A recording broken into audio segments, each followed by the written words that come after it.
Hello children, how are you? I hope you all are doing good. Today we are starting a chapter which name is New Political Formations in the 18th Century. In Indian history, the 18th century portrays the picture of a period of transition. 18th century को history में एक period of transition माना जाता है. During the last 25 years of the reign of Aurangzeb, the downfall of the Mughal Empire had begun. This time Aurangzeb was constantly engaged in wars in the Deccan. इस time Aurangzeb जो था वो डेक्कन में war की तरफ अंगेज था. And the disintegration of the Mughal administration was the consequence of his absence from northern India. और इसी कारण नॉर्दर्न इंडिया में एब्सेंस थी उसकी, क्योंकि वो उसका ध्यान कहाँ था, डेक्कन को कैप्चर करने के लिए. तो मुगल एडमिनिस्ट्रेशन नॉर्थ इंडिया में डिसइंटीग्रेट हो चुका था. In this manner unity and stability of the empire was shaken in the long and otherwise strong rule of Aurangzeb. However, the Mughal dynasty still commanded respect in the country, and the demise of Aurangzeb in 1707 led to a war of succession among his three sons. उसके बाद जब औरंगजेब के होते हुए भी north India जो है वो क्या हो गई थी, डिसइंटीग्रेट हो गई थी. लेकिन जब औरंगजेब की डेथ हो जाती है 1707 में, तो उसको सक्सेसर कौन बनेगा, उसके 3 बेटों में वॉर हो जाती है. The 65-year-old Bahadur Shah emerged victorious, और बहादुर शाह जफर जो है वो किंग बन जाता है, वो विजेता बनता है. But immediately after the death of Aurangzeb, the Mughal governors of Awadh, Bengal and Hyderabad declared their independence from Mughal rule.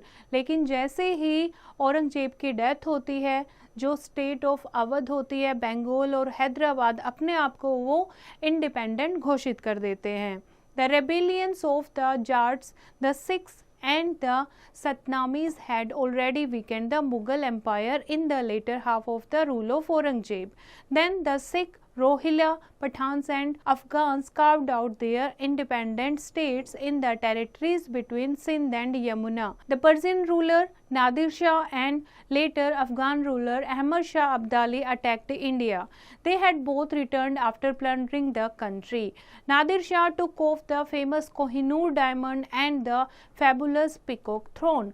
और उस टाइम जब नॉर्थ इंडिया बहुत वीकेंड हो गया था औरंगजेब की एब्सेंस में, तो उस टाइम पर नादिर शाह और अहमद शाह अब्दाली इंडिया को अटैक करते हैं इंडिया पर, और फिर इंडिया को लूट कर वापस अपनी कंट्री में चले जाते हैं. अपने साथ नादिर शाह जो फेमस कोहिनूर डायमंड था उसको ले जाता है, and the fabulous peacock throne. Thus, in the 18th century, India slipped into a state of confusion and disorder. It was one of the darkest period in the history of our country. और ये time period जो 18th century का time period था, ये हमारी country का बहुत अंधेरे वाला समय था. Now, the later Mughals. यानी जो लास्ट में जो मुगल रूलर आए, क्यों वो इतने वीक थे, लेटर मुगल्स के बारे में हम पढ़ने जा रहे हैं. The progress of the Mughal empire halted with the burial of Aurangzeb Alamgir. Aurangzeb के डेथ के बाद जो मुगल एम्पायर था वो बहुत ज़्यादा वीकेंड हो गया था. The later Mughals were those who ascended the throne of Delhi after Aurangzeb. Later Mughal का मतलब है औरंगजेब तक मुगल एम्पायर बहुत ज़्यादा सक्सेसफुल था. उसके बाद जो किंग आए उनको लेटर मुगल के नाम से जाना जाता है. The sons of Aurangzeb started a war of succession in which Prince Muazzam succeeded. He took the title of Bahadur Shah and initiated his reign in 1707. अब पढ़ने जा रहे हैं Bahadur Shah, that ruled from 1707 to 1712 AD. The policy of conciliation and compromise was followed by Bahadur Shah. Bahadur Shah 2 policy पर चलते थे, conciliation and compromise. He made efforts to reconcile with the Jats, the Rajputs and the Sikhs. कैसे समझौता किया जाए, जो disintegrate हो चुका है नॉर्दर्न एम्पायर नॉर्थ इंडिया, उसको कैसे इंटीग्रेट किया जाए. तो उन्होंने बहुत ज़्यादा कोशिशें की समझौते की जाट्स, राजपूत्स और सिख के साथ. Toward the Hindu chiefs and rajas he opted for a more tolerant attitude. He released Shivaji son Shahu, और शिवाजी के सन को भी उन्होंने रिलीज कर दिया था. In fact Through this diplomacy, he was making effort to establish a rift among the Marathas and he succeed for some time. वो चाहते थे मराठास के साथ कुछ टाइम के लिए अच्छे रिलेशन बन जाए. The short reign of Bahadur Shah was full of difficulties. कुछ ही टाइम पीरियड का इनका रूल का रीज़न रहा है, लेकिन बहुत ज़्यादा डिफ़िकल्ट रहा है. He could not keep control the rising power of the Sikhs and the Marathas. जो सिख और मराठास थे उनकी पावर बढ़ती जा रही थी. बहादुर शाह जफर उसको कंट्रोल करने में सक्षम नहीं थे. He died in 1712. Now next आते हैं Jahangir Shah. The death of Bahadur Shah fixed a ground for the war of succession among his 4 sons. अब बहादुर शाह जफर की डेथ के बाद उसके 4 बच्चों में वॉर छिड़ जाती है. But Mughal politics and the war of succession entered a new element. Previously, the contest of power had been between royal princes. Now, ambitious nobles also took part directly in the war of succession. अब क्या हो गया था, पहले तो सिर्फ जो successor थे यानी उनके जो बेटे थे उन्हीं के बीच में वॉर चलती थी, लेकिन अब जो नोबल्स थे यानी अलग अलग जो अपने आप स्टेट को इंडिपेंडेंट घोषित कर चुके थे, वो भी इस वॉर पर डायरेक्टली क्या कर रहे थे, पार्टिसिपेट कर रहे थे. As a consequence, Jahandar Shah, a weak and degenerated prince, won the war of succession because he got support by the most powerful noble Zulfikar Ali Khan. और इसमें से जो कि इनएफिशिएंट उसका बेटा था जो कि जहांगीर शाह, उसको सक्सेस मिल जाता है because of the support of noble Zulfiqar Ali Khan. By this time, the nobles had become more powerful than the king. अब नोबल्स ने उसकी हेल्प की, लेकिन रूल किसका चल रहा था, नोबल्स का ही. तो इस टाइम पर नोबल और ज़्यादा स्ट्रोंग हो गए थे. They were capable to control the government and put on the throne the person of their choice. अब गवर्नमेंट को कैसे कंट्रोल करना है और किसको गद्दी पर बिठाना है वो उनके हाथ में था. Suffice to say, such as person was bound to be nothing more than a puppet. अब जो थ्रोन पर बैठा है वो सिर्फ क्या रह गया था, एक पपेट रह गया था. नेक्स्ट है फारूक सियार. From 1713 to 1719, Farooq Siyar ascended the throne in 1713 with the help of the Sayyid brothers, Sayyid Hussain Khan and Sayyid Hassan Ali Khan. The emperor took serve action against the Sikh and crushed the power of Banda Bahadur. और इस emperor ने बहुत सारे actions लिए against the Sikh and he crushed the power of बंदा बहादुर. The Sikh leader Banda Bahadur was captured and tortured to death in Delhi in 1716 AD. Farooq सियार also tried to suppress the power of Syed brothers. उसके बाद फारूक सियार ने जिनकी help से throne मिला था, सैयद ब्रदर की भी पावर को सप्रेस करने की कोशिश की. But with the help of the Marathas, the two brothers deposed him in 1719. लेकिन with the help of Maratha, जो सैयद ब्रदर थे वो जीत जाते हैं और फारूक सियार को डिपोज कर देते हैं. He was imprisoned and blinded and killed. उसके बाद उसको जेल में डाल दिया जाता है, आंखें निकाल दी जाती हैं और मार दिया जाता है. They then placed Mohammad Shah on the throne of Delhi. उसके बाद दिल्ली का न्यू किंग कौन बनता है, Mohammad Shah. Now next is Muhammad Shah. From 1719 to 1748 AD. Muhammad Shah's long reign was the last chance of saving the disintegration of Mughal Empire. Mohammad Shah की last कोशिश थी, last प्रयास था कि कैसे भी करके मुगल एम्पायर को डिसइंटीग्रेट होने से बचाया जाए. A strong ruler could still have saved the kingdom from रूइन. सिर्फ एक स्ट्रॉन्ग रूलर ही इस मुगल किंगडम को बर्बाद होने से बचा सकता था. But Muhammad Shah was an incapable ruler and led a life of ease and luxury. लेकिन मोहम्मद शाह भी जो था वो इनकैपेबल रूलर था, उसको सिर्फ लग्जरी और ईजी लाइफ, आरामदायक लाइफ पसंद थी. He was called Mohammad Shah Rangila और उसका नाम भी लोगों ने मोहम्मद शाह रंगीला बोल दिया था। He was hardly the man for the moment. There were conspiracy at the court. तो कोर्ट में conspiracy होने लगी थी, साजिशें होने लगी थी. A powerful group of nobles came openly against the Sayyid brothers and they declared that the Sayyid were following anti-Islamic and anti-Mughal policies. As a result, Muhammad Shah intrigued against the Sayyid brother and they were treacherously assassinated in 1720. और इस तरीके से मोहम्मद शाह ने Syed brother को एसिनेट कर दिया. They declared that the Sayyid were following anti-Islamic and anti-Mughal policies. As a result, Mohammad Shah क्या करता है, उनको बहुत बैड ट्रीट करता है और एसिनेट कर देता है 1720 में. But this cost him dearly as his supporters declared their own independence. अब उसके जो सपोर्टर थे वो अपने आप को इंडिपेंडेंस बता देते हैं. The powerful nobles began to assert their authority and the emperor became a puppet in their hand. और इस तरीके से मोहम्मद शाह जो था वो भी एक पपेट रह जाता है, नाम का राजा रह जाता है.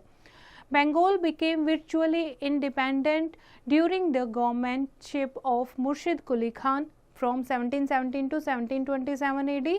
Awadh followed the same course and became independent under the governorship of सद्दत Khan इन 1724. इस तरीके से जो अलग अलग स्टेट थे, बंगाल, अवध, ये अपने आप को इंडिपेंडेंट घोषित कर देते हैं. इन 1724 निज़ामुल मुल्क और Chin Kulchi Khan founded the state of Hyderabad. Malwa and Gujarat went out of the Mughal hold in 1737 and 1741 respectively. The Rohillas and the Bangas Pathans founded their kingdom in Gangetic Plains. The Jat leader Badan Singh established his kingdom in the Agra and Mathura region. At this point of time, the Jats, the Sikhs and the Marathas increased their power. और इस तरीके से इनकी power जो है, जाट, सिख और मराठास, इनकी power Mughal से कहीं ज़्यादा सामने आई थी, कहीं ज़्यादा ये अपने आप को स्ट्रॉन्ग रूप में पेश कर रहे थे.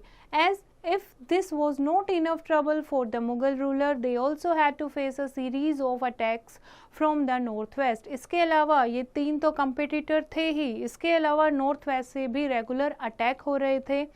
These attacks speed their strength and increase the process of disintegration. इस तरीके से disintegration बहुत जल्दी ही हो गया और मुगल एम्पायर जो है वो एक तरीके से एंड हो गया. Now foreign invasions. फॉरेन इन्वेशन यानी दूसरी कंट्री से कौन लोग अटैक कर रहे थे. फर्स्ट है Nadir Shah. Nadir Shah was the ruler of पर्जिया, Iran.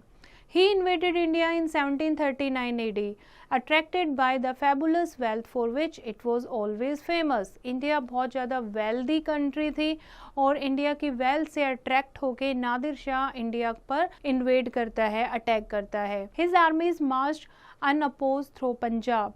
After much persuasion, Muhammad Shah Rangila faced him at Karnal on 13 February 1739. The battle lasted only for 2 hours. वहाँ पर मोहम्मद शाह पंजाब में उनको रोकने की कोशिश करता है एट करनाल, बट ये बैटल 2 घंटे तक ही चलती है. Nadir Shah reach Delhi and order for a general massacre. और उस टाइम पर जो नादिर शाह है वो दिल्ली में पहुंच जाता है और एक जनरल मैस्केयर यानी लाठी चार्ज को घोषित करता है. The invader plundered enormous wealth. Nadir Shah also carried away the famous Kohinoor diamond and the jewel-studded peacock thorn of Shahjahan. और शाहजहां का जो एक पीकॉक थॉर्न था और जो कोहिनूर डायमंड था इंडिया का, नादिर शाह उसको ले जाता है. The invasion of Nadir Shah broke the Mughal power and led to the rise of the power of Maratha. उस टाइम पर मुगल पावर बिल्कुल डिस्ट्रॉय हो जाती है और मराठा पावर सामने आती है. It encouraged Marathas to expand their empire in northern India. अब मराठास को लगता है कि जब नादिर शाह बाहर से यहाँ अटैक कर सकता है, यानी मुगल एम्पायर बिल्कुल डिक्लाइन हो चुका है, तो क्यों ना नॉर्थ इंडिया में अपना एम्पायर को एक्सपेंड किया जाए. Consequently, the Peshwas who succeed Nadir Shah became very powerful. जिसने नादिर शाह को सक्सीड किया, पेशवास बहुत ज़्यादा उस टाइम पावरफुल हो गए थे. The loss of Kabul and the areas to the west of the Indus once again opened the empire to the threat of invasions from the northwest. Next है Ahmad Shah Abdali. Ahmad Shah Abdali was one of the ablest generals of Nadir Shah. Nadir Shah का ही एक ruler था, ये नादिर शाह के ही under काम करता था. Abdali become the ruler of Afghanistan after his master death. और नादिर शाह की डेथ के बाद अहमद शाह अब्दाली वहाँ का पर्जिया का, ईरान का किंग बन जाता है. He followed the footsteps of Nadir Shah and repeatedly invaded northern India. और अपने मास्टर की तरह ही वो उनके कदमों पर चलता है और नर्दर्न इंडिया पर बहुत बार इन्वेड करता है, 5 times between 1748 to 1761. Meanwhile, the Marathas under the Peshwas were gaining strength. उस टाइम पर पेशवाज मराठास जो हैं वो बहुत ज़्यादा अपने आप को पावरफुल बनाने में लगे हुए थे. They wanted to establish, but at this point of time they came into conflict with Ahmad Shah Abdali and were drawn into battle. और उस टाइम इनका सामना अहमद शाह अब्दाली से होता है और एक युद्ध होता है, the third battle of Panipat. और इस युद्ध को नाम दिया गया the third battle of Panipat, that was fought between Marathas and Afghans in 1761. Abdali gave a crashing defeat to Marathas. और अब्दाली जीत जाता है और मराठास हार जाते हैं. They were forced to retreat to the Deccan for some time. और उसको फोर्स किया जाता है मराठास को वापस साउथ में लौटने के लिए. The Mughal emperor ruled in name only, and throughout the country many independent kingdoms arose. Shah Alam II ascended the throne in 1759. The last Mughal emperor, Shah Alam II, came under the protection of Marathas, who thereafter played an important role in Indian history. और इस तरीके से जो last Mughal ruler था Shah Alam II, वो भी मराठास के under में आ जाता है. और मराठास जो हैं वो who thereafter played an important role in Indian history. Mughal emperors continued to rule in name until 1857, but the real political power in the 18th century was in the hands of new kingdoms now rising to power. We have seen that the process of decline of Mughal Empire started during the reign of Aurangzeb. जैसा कि अभी हमने पढ़ा, औरंगजेब के time से ही जो Mughal ruler थे, Mughal empire था, वो डिक्लाइन होना शुरू हो गया था. It was carried forward by the later Mughal emperors who proved to be inefficient and worthless. The most important consequence of the decline of the Mughal Empire was that it opened the gates for the British to conquer India. इसमें एक कमी क्या हुई, क्या रह गया कि Mughal empire के डिक्लाइन होने के बाद ब्रिटिशर्स इंडिया में आना उनका सक्सेसफुल हो गया और ब्रिटिशर्स को इंडिया को कैसे कॉन्क्यूर करना है उनके लिए ये समझना बहुत आसान हो गया. Now the Marathas. Western Maharashtra and Konkan, the actual homeland of the Marathas, remained almost free from Muslim political influence.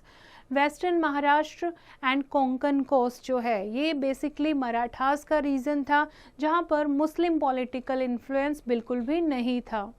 Maharashtra is a mountainous state with the large number of easily defended hill forts. यहाँ पर बहुत सारे fort बने हुए हैं, एक mountainous state है. Marathas created an independent state by conquering a large part of the Deccan and central India and establishing their control over different parts of northern India. Generally, the rise of Marathas is attributed to the illustrious leadership provided to them by Shivaji. Shivaji, the great Maratha, उसके under में ही मराठा की power सामने आई.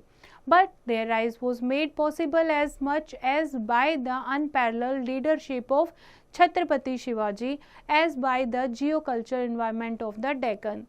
The tough geographical environment of the Maratha region kept the population down. Cultivation was comparatively difficult and geography served as a barrier to trade and commerce. और यहाँ पर छत्रपति शिवाजी एक बहुत powerful king थे, लेकिन यहाँ की जो जियोग्राफिकल कंडीशन है, एनवायरनमेंट जो था वो फेवरेबल नहीं था क्योंकि हर जगह माउंटेन्स है. यहाँ पर एग्रीकल्चर कल्टीवेशन बहुत कम होती थी और उसके अलावा और भी बहुत सारी डिफ़िकल्टीज़ थी ट्रेड और कॉमर्स में. The broken hill ranges afforded them natural protection from enemies on the one hand and made them sturdy soldiers with a spirit of self-reliance and capacity for hard work on the other. इसीलिए north India को capture करना चाहते थे ताकि इन्हें और भी opportunity मिल सके. Shivaji was born on 20 April 1627. Shivaji the great Maratha king. He is Shivaji. Shivaji was born on 20 April 1627 AD at Shivner in Pune in Shahji Bhonsle's house. And Maloji, the grandfather of Shivaji, rose to prominence in the Nizam Shahi kingdom of Ahmednagar. Maloji's eldest son Shahji, father of Shivaji, married Jijabai, daughter of Lakhiji Rao. Shivaji was greatly influenced by Jijabai, his guardian, Dadaji Kondadeva and Guru Ramdas. It was due to this impact that Shivaji decided to carve out an independent state. और इन्हीं के छत्र छाया में आकर शिवाजी के मन में एक भाव आया कि हमें अपनी स्टेट को इंडिपेंडेंट डिक्लेयर करना है. The opportunity to embark on a career of conquest came early to Shivaji. He applied both diplomacy and military force to capture the forts. Shivaji's early campaigns were directed against the Deccan state of Ahmednagar, Bijapur, Golconda, etc. He took care of maintaining peace with the Mughals because he was not strong enough to fight on the two fronts. Within 2 years, he captured the forts of Purandhar, Kondana, Konkan, Kalyani and Singhgad. As a result, Bijapur and the Mughal viceroy of Deccan became sworn enemies of Shivaji. Thus, a series of battles were fought between the Marathas and their enemy. Shivaji जब राजा बनता है तो 1 by 1 बहुत सारी battles को fort करता है और कॉन्क्यूर भी करता है और इसीलिए उसके बहुत सारे एनिमीज भी बन जाते हैं. Meanwhile, Aurangzeb deputed his front rank generals to annihilate Shivaji, but in vain. Aurangzeb then sent Mirza Raja Jai Singh of Amber to punish Shivaji. और शिवाजी को पनिश करने के लिए फिर मिर्जा राजा जय सिंह ऑफ अम्बेर उनको भेजा गया, औरंगजेब ने भेजा. Realising the futility of resistance, Shivaji negotiated for submission with Jai Singh and a treaty was conducted at Purandar in 1665. दोनों के बीच में एक समझौता, एक ट्रीटी साइन हुई. According to this treaty, Shivaji handed over 23 forts to the Mughals, for whom it was a great political victory. और उस treaty के अनुसार शिवाजी ने 23 फोर्ट्स यानी कि 23 किले किसको दे दिए? मुगल्स को दे दिए. For whom it was a great political victory. According to this treaty, Shivaji handed over 23 forts to the Mughals, for whom it was a great political victory. और उस ट्रीटी के अनुसार, उस समझौते के अनुसार शिवाजी ने 23 फोर्ट यानी कि 23 किले मुगल्स को हैंड ओवर कर दिए, जो कि मुगल्स के लिए एक बहुत बड़ी जीत थी. After the treaty of Purandar, Jai Singh persuaded Shivaji to visit the imperial court, but Shivaji and his son managed to escape by being smuggled out in baskets of sweets. और कैसे भी करके शिवाजी और उनका बेटा वहां से भाग जाता है. Subsequently, Aurangzeb recognized Shivaji as Raja and his son Sambhaji was given the rank of a mansab of 5,000 in Mughal court, and this agreement held good for some time. Shivaji thus got the golden opportunity to consolidate his kingdom, so he celebrated his coronation at his capital Raigad in 1674 and assumed the title of Chhatrapati. जब शिवाजी को राजा declare किया गया, औरंगजेब ने राजा declare किया Mughal court में, तो उन्होंने अपने इस कॉर्नेशन को, इस नामकरण को छत्रपति नाम दिया और कैपिटल रायगढ़ में इसको बहुत अच्छे से सेलिब्रेट किया. Soon after Shivaji launched a military campaign against Jinji in 1677, but this campaign proved to be his last great achievement. Shivaji died on 13 April 1680 AD. Before his death, Shivaji was able to establish vast empire. और जितना भी शिवाजी ने rule किया, अपने empire को उन्होंने बहुत अच्छे से फैला दिया था, बहुत बड़ा बना दिया था. Now rise of independent states. The successors of Aurangzeb were weak and incapable rulers. Aurangzeb के बाद जो भी उसके सक्सेसर आए वो incapable ruler थे और बहुत ज़्यादा वीक थे. As a result, the Mughal Empire began to disintegrated. और इसका कारण जो मुगल एम्पायर था वो disintegrate यानी कि टुकड़ों में बंटना शुरू हो गया था. The country soon broke up into many small kingdoms, and the Subedars or the governors of the Mughal province began to assert their independence. They removed the old Jamindars and appointed new ones who were expected to be loyal to them.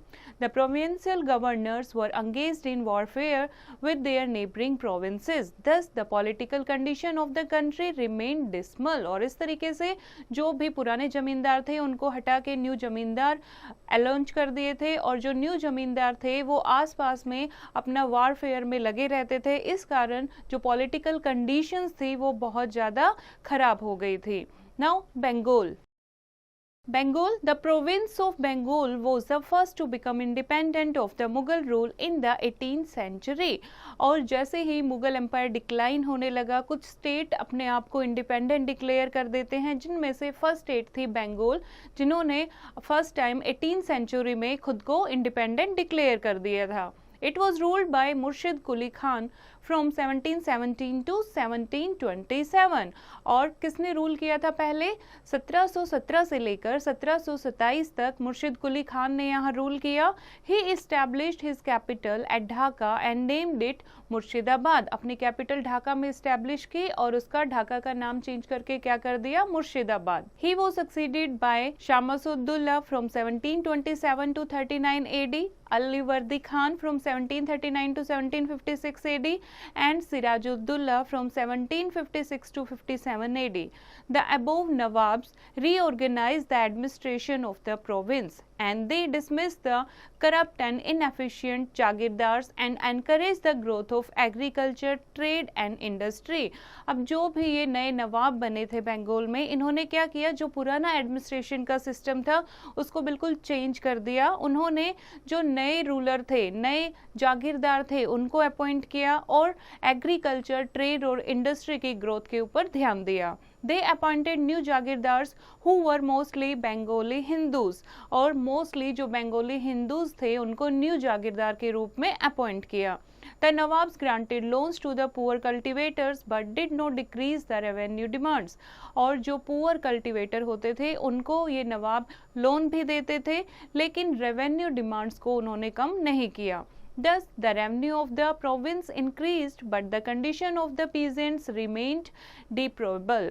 तो जो revenue system था उसको कम नहीं किया, तो जो peasants की condition थी वो उसको अपलिफ्ट नहीं कर पाए. नवाब Alivardi Khan was greatly troubled by the Marathas. He agreed to pay tribute to them on the condition that they would not disturb the peace of Bengal. और जब अलीवर्दी खान ने बंगाल को रूल किया तो मराठास की एक कंडीशन से वो एग्री हो गए थे कि उन्हें कुछ ना कुछ वो ट्रिब्यूट पे करेंगे, लेकिन उसके बदले बंगाल में उसे क्या चाहिए? पीस चाहिए, शांति चाहिए. The Nawabs of Bengal, however, met with great opposition from the British East India Company. After the death of Alivardi Khan, the new ruler Sirajuddaulah was defeated by the British in the Battle of Plassey in 1757 AD. और अलीवर्दी खान के बाद जो नए ruler आए थे, नया नवाब आया था बंगाल का, सिराजुद्दौला, उसको ब्रिटिशर्स के साथ एक लड़ाई हुई थी, बैटल हुई थी, that was battle of Plassey, और उसमें वो हार गया था. Siraj-ud-Daulah was captured and put to death, और उसको कैप्चर कर लिया गया था और मार दिया गया था. The company became the real master of the whole of Bengal, Bihar and Odisha. इस तरीके से ईस्ट इंडिया कंपनी जो थी वो रियल मास्टर बन चुकी थी. पूरे बंगाल, बिहार और ओडिशा को उन्होंने कैप्चर कर लिया था. And here is a picture that is showing the battle of Plassey. Now next is Hyderabad. Hyderabad, the state of Hyderabad was founded by Chin Kulij Khan. In 1761, it was ruled by Nizam Ali and he was granted the title of Nizamul ul Mulk Asaf Jahi by the Mughal Emperor.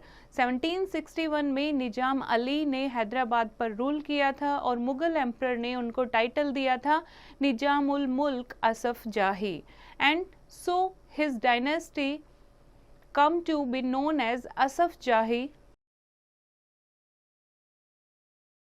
His successors were called the Nizam's of Hyderabad, और जो निज़ाम के बाद जो भी उसके successor थे हैदराबाद में जिन्होंने रूल किया उनको निज़ाम्स ऑफ हैदराबाद के नाम से जाना जाता है. तो the sultans of Hyderabad never declared their independence of the Mughal rule. They governed Hyderabad state as independent rulers. In 1798 the Nizam of Hyderabad came under the protection of the East India Company. हमेशा हैदराबाद को इंडिपेंडेंटली रूल किया इन्होंने. 1798 में हैदराबाद जो है वो ईस्ट इंडिया कंपनी के under आ जाता है. The state remained under the British rule till 1947. और इस तरीके से 1798 से 1947 जब हम आज़ाद नहीं हो जाते हैं, हमारा देश जब तक आज़ाद नहीं हो गया था तब तक ये अंडर ब्रिटिश के रहा. It was finally merged with the Indian Republic in 1948 AD. Next state is Punjab. In the beginning of the 18th century, Punjab was ruled by the Mughal Subedars. But as a result of the invasions of Nadir Shah and Ahmad Shah Abdali, the Mughals lost their control over Punjab. This provided an opportunity to the Sikhs to assume supreme political power over a large part of Punjab. They first attempted to occupy Punjab under the command of their great leader Banda Bahadur, but failed. अब क्या था, 18th century जब start हुई, पंजाब किसको rule कर रही थी? पंजाब में रूल कर रहे थे मुगल सूबेदार्स. बट जैसे जैसे नादिर शाह की पावर कम हुई अहमद शाह अब्दाली के कारण, तो मुगल्स ने अपना पंजाब से कंट्रोल खो दिया था. और इस तरीके से जो पंजाब में सिख पीपल थे उनको एक अपॉर्चुनिटी मिल जाती है कि अपने आप को सुप्रीम पावर डिक्लेयर करने के लिए, और अपने लीडर बंदा बहादुर उनके अंडर में उन्होंने कोशिश करते हैं वो पंजाब को इंडिपेंडेंट डिक्लेयर करने के लिए, बट फेल हो जाते हैं. Banda Bahadur was captured and executed by the Mughals. और बंदा बहादुर जो उनके सिक्स के लीडर थे उनको कैप्चर कर लिया जाता है और उसके बाद एग्जीक्यूट कर दिया जाता है. But the Sikhs organise themselves into Dal Khalsa and continued their struggle. और यहाँ पर उन्होंने एक अपना दल बना लिया था, that is organize themselves into Dal Khalsa, जो कि खालसा पंथ आपने नाम भी सुना होगा. तो बंदा बहादुर के अंडर में ये एक दल बना था जिसको खालसा पंथ के नाम से जाना जाता है. और उनकी डेथ के बाद भी ये खालसा पंथ ऑर्गेनाइज्ड अपने आप को अलग अलग स्ट्रगल में कंट्रीब्यूट रखता है. They ultimately occupied a large part of Punjab, which they divided it into 12 chiefdoms or missis, each under a Sikh chief or misaldar. By the end of the 18th century, a Sikh chief, Ranjit Singh, occupied Lahore and gradually carved out an independent Sikh kingdom extended from Peshawar in the west to Sutlej in the east. और इनमें से एक रंजीत सिंह ने अपने आप को एक independent, जो पंजाब का कुछ जो पार्ट है वो इंडिपेंडेंट डिक्लेयर कर दिया था. There were, however, some small Sikh states like Patiala, Nabha, Jind and Faridkot on the other side of the Satluj, which came under British protection in 1806.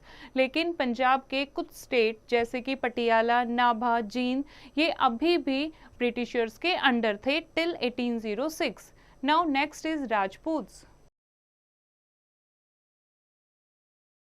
Emperor Akbar had won the loyalty and support of the Rajput. जब emperor Akbar rule कर रहे थे उस time Rajput की loyalty और support उन्होंने काफ़ी gain कर लिया था. But in the time of Aurangzeb they had risen in revolt against him when he tried to interfere in the internal affair of the state. लेकिन जब औरंगजेब मुगल रूलर बनते हैं तो उस टाइम जब वो राजपूत के जो इंटरनल अफेयर में कुछ बोलते हैं या कोई भी इंटरफेयर करते हैं तो उस टाइम सारे राजपूत मुगल के अगेंस्ट हो गए थे. After the death of Aurangzeb, they tried to free themselves from the control of Mughal emperor. और औरंगजेब की डेथ के बाद वो अपने आप को फ्री करने की कोशिश करते हैं. But there was no unity among them. लेकिन राजपूत के बीच में कोई यूनिटी नहीं थी, कोई एकता नहीं थी. Since they did not join hands to fight against the Mughal, so they could not achieve any success against them. इसीलिए वो उनके खिलाफ नहीं खड़े हो पाए और ना ही उनको सक्सेस मिली. They remained nominally under the Mughal rule. The most important Rajput ruler was Sawai Raja Jai Singh of Amber, जिनमें से एक फेमस राजपूत रूलर थे Sawai Raja Jai Singh of Amber. He built the magnificent city of Jaipur, जिन्होंने अद्भुत जयपुर सिटी का निर्माण किया. The city was built of pink stones and hence was called the pink city. और किसकी बनी हुई है जयपुर सिटी? पिंक स्टोन्स की. आप देखोगे जयपुर जाके तो सारे घर पे आपको पिंक स्टोन्स का काम मिलेगा, इसीलिए जयपुर को पिंक सिटी के नाम से भी जाना जाता है. He also built astronomical observatories at Delhi, Jaipur, Banaras, Ujjain and Mathura. With the rise of the Jats and Marathas, the Rajputs lost their influence in the political affairs of the country and were engaged in mutual warfare. They were not strong enough to fight against their common enemy. सब लोग एकजुट होके अपने common enemy के खिलाफ fight करने में वो इतने capable नहीं थे. Ultimately, in 1750, they came under the protection of the Marathas. इसीलिए 1750 में वो किनके अंडर आ जाते हैं? मराठास के अंडर में, यानी मराठा के साथ मिलकर ब्रिटिशर्स के अगेंस्ट फाइट करते हैं. Next is Awadh. Awadh. The provinces of Awadh, Bengal and Mysore also came into existence as a result of revolt of governors. The Suba of Awadh became independent in 1722 AD when a Persian Shila named Sadat Khan was appointed the governor of Awadh by Muhammad Shah, the Mughal emperor. Sadat Khan rapidly rose to fame and power and was summoned to Delhi at the time of Nadir Shah invasion. He was deputed by the king to negotiate with Nadir Shah so that he should desist from destroying the city and return to his country on payment of a large amount of money. But Sadat Khan failed his own master and the country. When Nadir Shah could not get the promised amount of money, his anger fell on the population of Delhi. जब नादिर शाह को जितनी उसको money चाहिए थी, जो भी उसको negotiate करने के लिए मिलनी थी, जब उसको वो अमाउंट ऑफ मनी रिसीव नहीं होती है तो उसका गुस्सा उतरता है दिल्ली के लोगों पर. He ordered for a general massacre which continued for 15 days. और एक जनरल मैस्केयर यानी कि लाठी चार्ज डिक्लेयर कर देते हैं दिल्ली में, जो 15 दिनों तक चलती है. Saadat Khan committed suicide due to humiliation and shame. और इसी कारण शेम एंड ह्यूमिलेशन के कारण सादत खान सुसाइड कर लेता है. The next Nawab of Awadh was Safdarjung, who was also appointed as वजीर of Mughal Empire. और नेक्स्ट कौन बनता है नवाब? Safdarjung. And he played an important role in the politics of the country. He was succeeded by his son Shajuddullah. And this is the picture of Shajuddullah, जो कि सफदरजंग के बाद उनका बेटा नेक्स्ट रूलर बनता है. Here is a case study. Case study about Marathas, the expansion and fall of the Maratha power. कि कैसे मराठा पावर इतना ज़्यादा एक्सपेंड हो जाता है और कैसे उसके बाद डिक्लाइन होना शुरू हो जाता है. Chhatrapati Shivaji established the Maratha kingdom during Aurangzeb reign. He crowned himself as an independent king of Maharashtra at Raigad. अपने आप को रायगढ़ में वो महाराष्ट्र का इंडिपेंडेंट किंग डिक्लेयर करते हैं, जहां पर उनको छत्रपति का टाइटल दिया जाता है.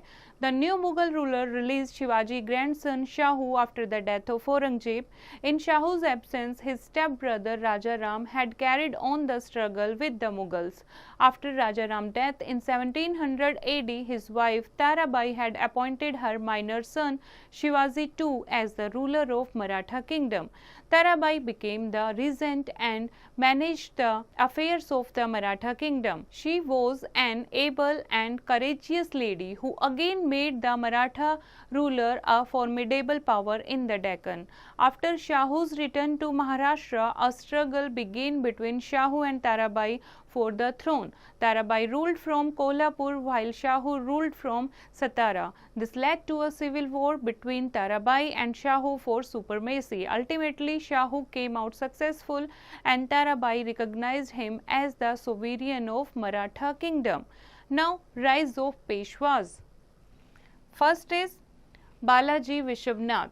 A Maratha general Vishwanath had generally helped Shahu in suppressing his enemies. Shahu appointed Balaji Vishwanath as his prime minister or Peshwa. Shahu gradually withdrew from the day-to-day administration and left all the powers of the state in the hands of Balaji Vishwanath. A Maratha general Vishwanath had greatly helped Shahu, जिसने शाहू की बहुत ज़्यादा help की थी उसके enemies को suppress करने के लिए.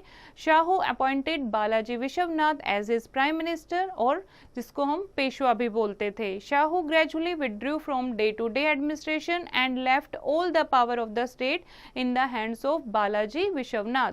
और सारी अपनी स्टेट की जितनी भी पावर थी शाहू ने किसको दे दी थी? बालाजी विश्वनाथ को. By dint of his ability Balaji became the real master of Maratha administration.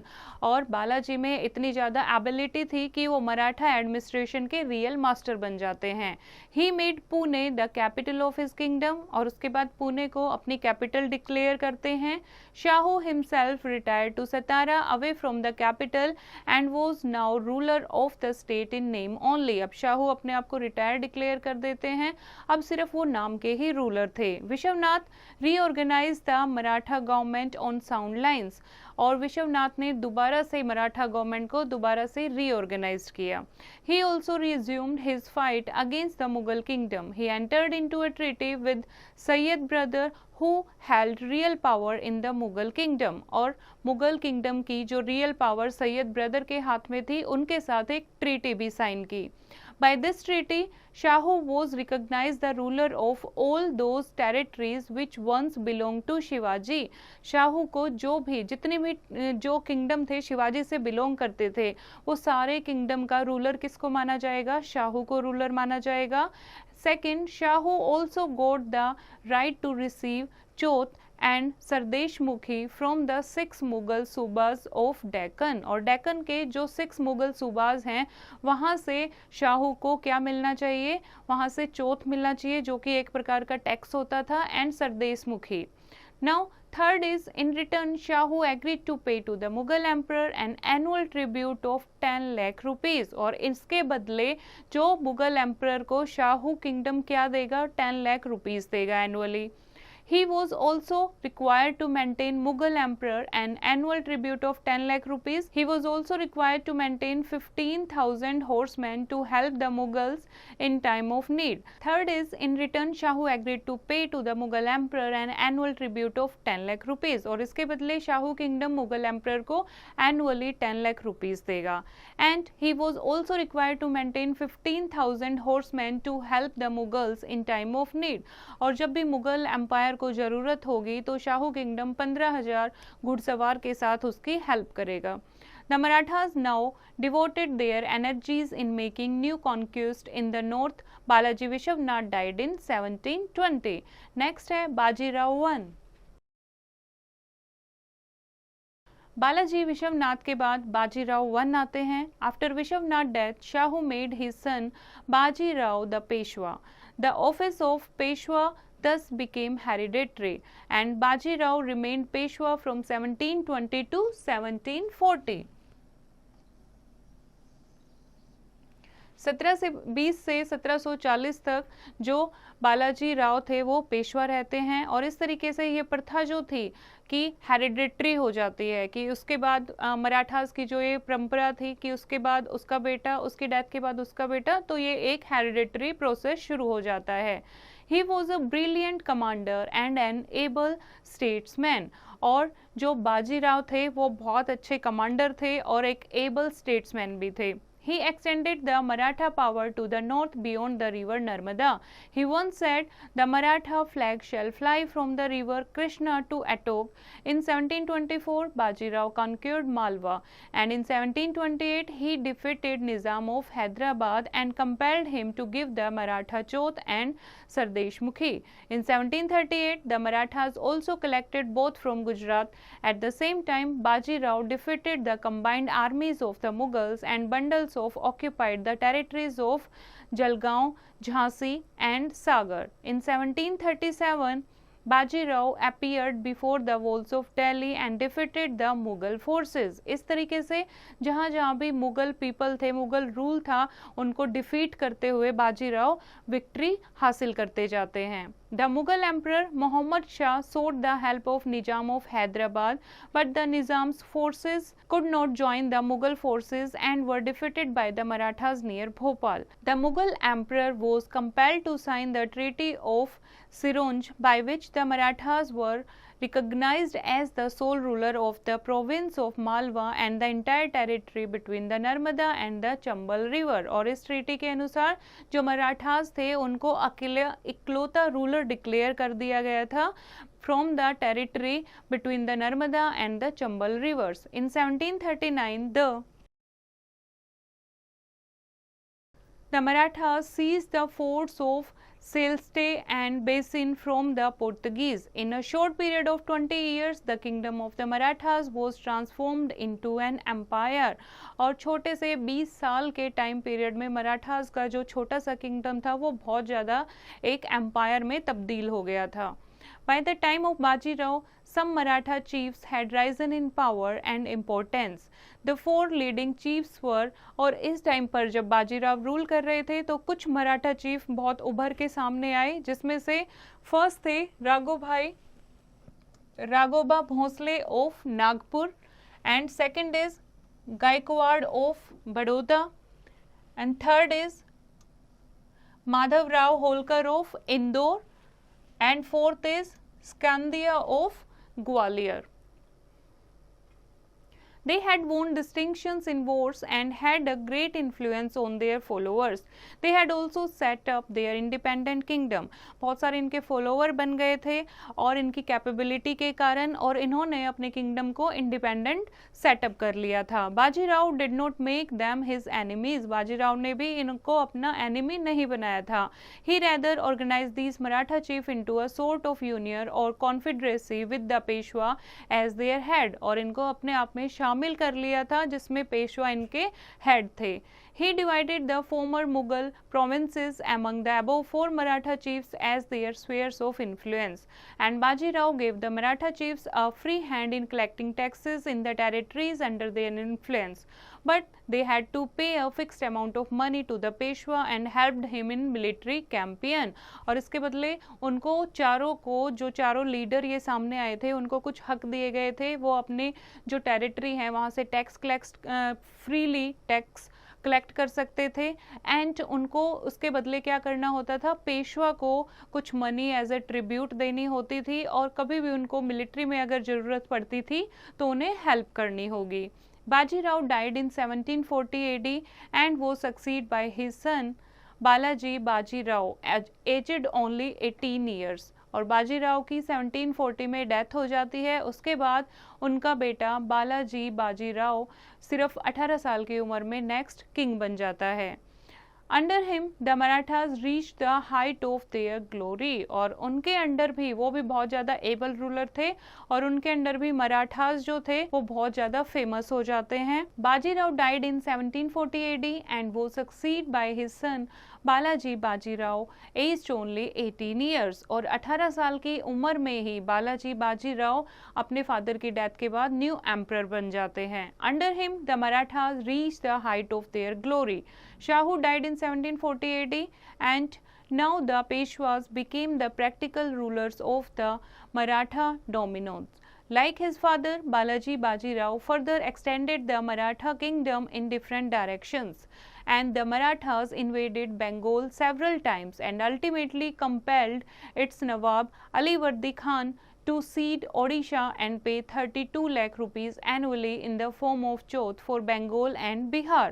और बंगाल जिस पे कई बार उन्होंने इन्वेशन की थी, अब बंगाल को सक्सीड कर लेते हैं, और जहाँ पे वो रूलर था अलीवर्दी खान, उसको कहा जाता है कि 32 लाख रुपीज़ वो एनुअली पेशवा को पे करेंगे. The Marathas also forced the Nizam of Hyderabad to cede to them some territories of his kingdom. उसके बाद निज़ाम ऑफ हैदराबाद को भी फोर्स किया जाता है, ट्रीटी साइन की जाती है कि वो उनको कुछ ट्रिब्यूट पे करेंगे. The Marathas also forced the Nizam of Hyderabad, and then in the north, the Marathas took the Mughal emperor under their protection. Encouraged by the victories, the Maratha chief Raghoba marched to Lahore and defeated Timur Shah, a son of Ahmad Shah Abdali. Soon the Marathas occupied territories as far as Attock on the northwest frontier of India. They hoisted their flag on the historic fort of Attock. Now, the Marathas, however, were badly defeated by the Afghan ruler Ahmad Shah Abdali in the Third Battle of Panipat in 1761. Marathas जो थे अहमद शाह अब्दाली से जो fight होती है, war होती है 1761 में, that is the third battle of Panipat, उसमें मराठास हार जाते हैं and they are dealt a severe blow of their power and prestige. Now their dream of becoming the masters of the whole India was rudely shattered. और अब जो मराठास की dream थी पूरे इंडिया को रूल करना, वो एक तरीके से शैटर हो गई थी. Soon after the battle of Panipat, Balaji Bajirao died heartbroken. After his death, his son Madhav Rao became the Peshwa of the Maratha. और ये भी अपने फादर की तरह बहुत एबल रूलर थे and he restored the power and prestige of the empire. He re-established Shah Alam II to the throne of Delhi and practically became his protector. Madhav Rao defeated the Nizam of Hyderabad and compelled Hyder Ali of Mysore to pay him tribute. He also subjugated the Rajputs and the Jat. He remodeled his army with the assistance of European officers. He turned it into a regular army equipped with the most powerful artillery. At the time of his death in 1772, Madhav Rao was the most powerful ruler of India. और जब इनकी death हुई 1772 में, उस time पर माधव राव जो थे वो इंडिया के सबसे पावरफुल रूलर में से गिने जाते थे. Madhav Rao was succeeded by Narayan Rao 1772 to 1703 AD, then Madhav Rao II and Baji Rao II. During this period, the Maratha power continued declining. और उसके बाद माधव राव के बाद जो न्यू सक्सेसर आए वो इतने ज़्यादा एबल और सफिशिएंट एफिशिएंट रूलर नहीं थे और मराठास की जो पावर थी वो डिक्लाइन होनी शुरू हो जाती है. The Maratha power continued declining and the Maratha chiefs fought against each other. During this period, they also fought 3 wars against the British. और खुद में ही आपस में फाइट करने लग जाते हैं और ब्रिटिशर्स के खिलाफ भी वो लोग 3 वॉर फेस करते हैं. They lost all the wars and the British were left as the supreme power in India. और सारी वॉर जो हैं, सारी लड़ाइयाँ जो थी युद्ध को, वो हार जाते हैं और इस तरीके से ब्रिटिशर्स क्या बन जाते हैं, supreme power in India. Now administration. Marathas की एडमिनिस्ट्रेशन कैसी थी? Shivaji was a great ruler as well as a successful administrator. हम सब जानते हैं छत्रपति शिवाजी एक बहुत ग्रेट रूलर थे और एक सक्सेसफुल एडमिनिस्ट्रेटर भी थे. He was better administrator than that of even the Mughals in many ways. A renowned historian G.S. Sardesai once said Shivaji's administrative skills were a marvel of his time and far advance of his age. Like first is central administration. Central administration first is Chhatrapati. Chhatrapati Shivaji was the head of the administration. His powers were unlimited. जो head of administration कौन होगा? Chhatrapati Shivaji. Okay? और his powers were unlimited. His every word was taken as a command. जो भी वो अपने मुंह से बोलेंगे, कोई भी word अगर निकालते हैं वो as a command, as a आदेश माना जाएगा. But Shivaji never misused his power. लेकिन शिवाजी ने कभी भी अपनी इस पावर को misuse नहीं किया. The main aim of his administrator was the welfare of his subjects. Therefore, Shivaji always endeavored for the welfare of the people. Next is Ashtapradhan. Ashtapradhan, Shivaji appoint 8 ministers to assist him with the administrator. अपने साथ उन्होंने 8 ministers को appoint किया था ताकि वो उनकी help कर सके. They were called Ashtapradhans and they were appointed by Shivaji and were responsible to him for all their duties. Next is Peshwa. Peshwa, the prime minister was called Peshwa. His main duty was to work for the welfare of public and to look after them. लोगों की देखभाल करना, उनके welfare के लिए काम करना, ये पेशवा का काम होता था. He represented the king in his absence. अगर king नहीं है तो उस टाइम पेशवा किंग को रिप्रेजेंट करता था. He also supervised the various departments of the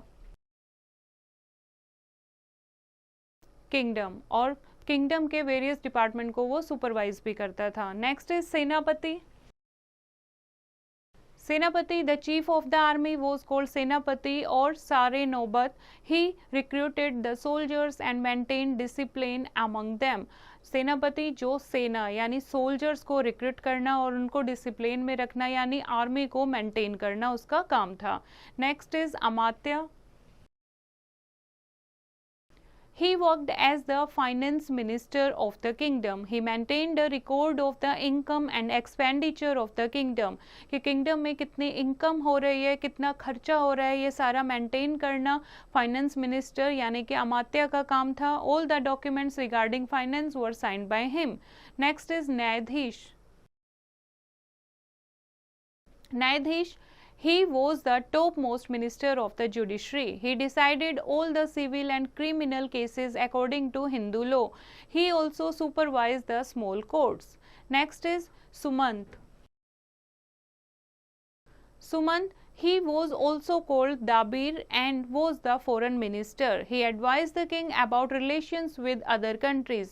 दूसरे देशों के साथ कैसे रिलेशन रखने हैं ये फॉरेन मिनिस्टर यानी कि सुमंत का काम होता था। He welcomed the foreigner dignitaries. He advised the Chhatrapati regarding wars and treaties. Next is Vakya-Navis. He maintained a record of all the events in the state. He was in charge of the home affairs and the intelligence department. He kept a keen eye on all the people meeting Chhatrapati. जो भी छत्रपति से मिलने जितने भी लोग आते थे उनका रिकॉर्ड रखना, उनके बारे में जानकारी हासिल करना, या जो भी स्टेट में कोई भी काम हो रहा है, इंटेलिजेंस डिपार्टमेंट है उसको लुक आफ्टर करना, ये किसका काम था? वाकिया-नाविस। नेक्स्ट इज सचिव और सुरवा-नाविस। He was also called Chitnis. He assisted the king with all the correspondence of the state. He also ensured that the language of all the written documents was correct. Next is Pandit Rao. He was the chief of the religious and donation department. He honored the Brahman on behalf of the state. He also gave out donations to religious institutions and he also settled religious and caste dispute. कोई भी धर्म और cast से related कोई भी लड़ाई झगड़े होते थे उनको सेटल करना या ब्राह्मण्स को ऑनर करना स्टेट की तरफ से या कोई भी डोनेशन देना किसी भी रिलीजियस एक्टिविटी के लिए, ये सारा काम कौन देखता था? Pandit Rao. Next is provincial administration. Provincial administration, अभी हमने बात की सेंट्रल एडमिनिस्ट्रेशन की। Now next is provincial administration. In order to run the administration efficiently, Shivaji had divided his kingdom into 4 provinces. These provinces were, first is North Province, South Province, Southeast Province and West Province. The head of each province was called Subedar and his main function was to maintain peace in the province and to work for the welfare of the people. अलग अलग जो पूरा जितना भी empire था उसको अलग अलग पार्ट में अलग अलग प्रोविंस में बांट दिया गया था। जो प्रोविंस का हेड होता था उसको सूबेदार कहते थे, जो लोगों की वेलफेयर के लिए काम करता था। He was appointed by the Chhatrapati and was responsible to him for all his actions. Just like in the center, 8 ministers were appointed to assist him. और जैसे अभी सेंट्रल एडमिनिस्ट्रेशन में हमें पढ़ा कि 8 मिनिस्टर को अपॉइंट किया गया था, तो यहाँ भी सूबेदार्स को असिस्ट करने के लिए 8 मिनिस्टर्स को अपॉइंट किया गया था। Next is parganas administration. अब जो प्रोविंस थे उनको भी अलग अलग पार्ट में बांटा गया था और परगना के हेड को क्या कहते थे? Collector. His main duty was to maintain law and order in the pargana. He was also given military assistance for this purpose. His work was inspected by the subedar and the Chhatrapati, और उसका काम क्रॉस चेक कौन करते थे? Subedar and Chhatrapati. Next is village administration. The Parganas were divided into villages. Each was the smallest unit of administration and chief of the village was Patel. He looked after the administration of the village with the assistance of a panchayat. और इस तरीके से next Parganas को भी आगे किस में divide किया गया था? विलेजेस में। विलेजेस के जो चीफ ऑफ विलेज होता था उसको पटेल कहते थे, जिसका काम होता था गाँव में एडमिनिस्ट्रेशन को देखना with the help of panchayat. Next is judicial administration. Shivaji's judicial system was suitable for his time. It was based on Hindu scriptures and traditions. It is noteworthy that Shivaji, while imparting justice, was extremely impartial. Criminals were given harsh punishment. In the village, the panchayat decided civil cases, while Patels decided criminal cases. The Supreme Court of the state was known as Hazir Majlis. In this, Shivaji himself passed judgment. Next is financial administration. Shivaji's financial administration was quite sound. He was well aware of the fact that a sound economic system was a must to build a strong nation. Shivaji's financial system had the following features. Now financial administration को हम पढ़ेंगे कि किस किस part में उसको divide किया गया था. फर्स्ट है land revenue system. Land revenue was the chief source of income to the state. Therefore, Shivaji paid special attention to his aspect of administration. Land revenue main source था income का state के लिए, इसीलिए शिवाजी ने एक special attention दी थी. Before Shivaji, the condition of the farmers of Maharashtra was not good, क्योंकि जो गवर्नमेंट टैक्स लगाती थी रेवेन्यू वो फिक्स नहीं था और जो ऑफिसर्स टैक्स कलेक्ट करने आते थे वो फार्मर्स को परसिक्यूट करते थे. Shivaji enforced the land reforms introduced by Malik Ambar and Raja Todarmal. The cultivable land was measured.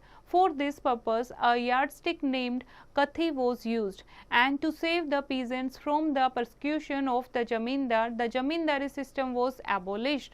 और जो फार्मर्स के साथ अत्याचार हो रहा था उसके लिए जो जमींदारी सिस्टम वहाँ चल रहा था उसको ख़त्म किया. इंस्टेड रेयतवारी सिस्टम वॉज एस्टैब्लिश्ड और जमींदारी सिस्टम की जगह कौन सा सिस्टम इंट्रोड्यूस किया? Ryotwari. According to this direct link was formed between the farmer and the government.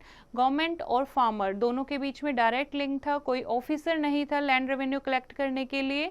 The land revenue to be collected by the government was fixed at 40% और इस amount को क्या किया गया? फिक्स किया गया 40%. जितना भी उपज होगी कल्टीवेशन होगी उसका 40% गवर्नमेंट को जाएगा. The farmers were given the liberty to pay in cash or kind. According to some historians, including Furrier, the financial administration of Shivaji was faulty. The farmers were treated inhumanely, but most historians do not agree with this view. अब कुछ historians का कहना था कि शिवाजी का जो रेयतवारी system था ये फार्मर्स के लिए सही नहीं था, लेकिन कुछ का कहना था ये बिल्कुल सही था. They hold that Shivaji paid special attention to the welfare of the farmers. The farmers were given loans on easy installments and they were given special facilities at the time of famine or any other natural calamity. Revenue was charge according to the fertility of the land. और इस system में क्या था? जितनी भी उपजाऊ ज़मीन थी उसको मेजर किया गया था और उसी अकॉर्डिंग जितनी कल्टीवेशन होगी उसी अकॉर्डिंग वहाँ उनको लैंड रेवेन्यू चार्ज किया जाएगा. और जो किसानों को अगर कोई नेचुरल कैलेमिटी आ जाती, कोई बाढ़ आ जाती थी या सूखा पड़ जाता था तो उस टाइम गवर्नमेंट उनको लोन भी देती थी जिसको वो ईजी इंस्टॉलमेंट में चुका सकते थे. Now next is other sources of income. Shivaji also imposed some other taxes to add to the income of the state. Among these, Chauth and Sardesh Mukhi were the main ones.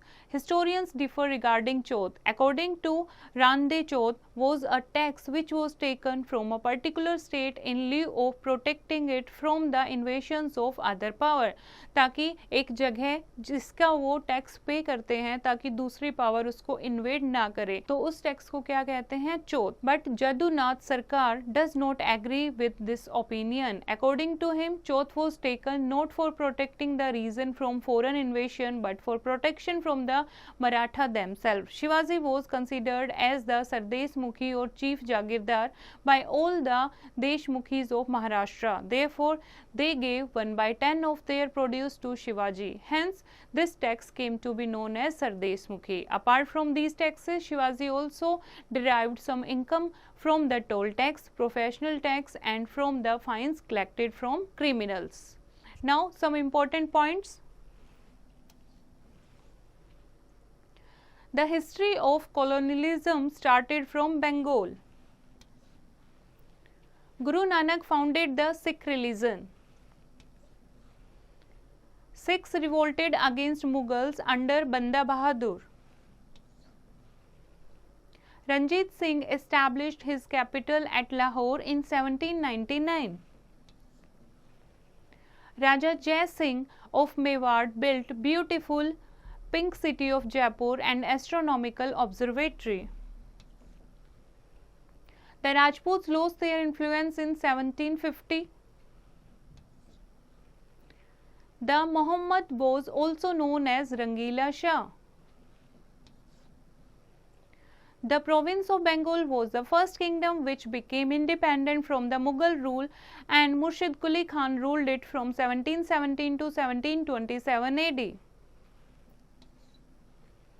The Battle of Plassey was fought between Sirajuddaulah and the British. Hyderabad was founded by Nizamul Mulk Asaf Jahi, and his successors were called the Nizams of Hyderabad. Shahu appointed Balaji Vishwanath his Peshwa in 1713 AD.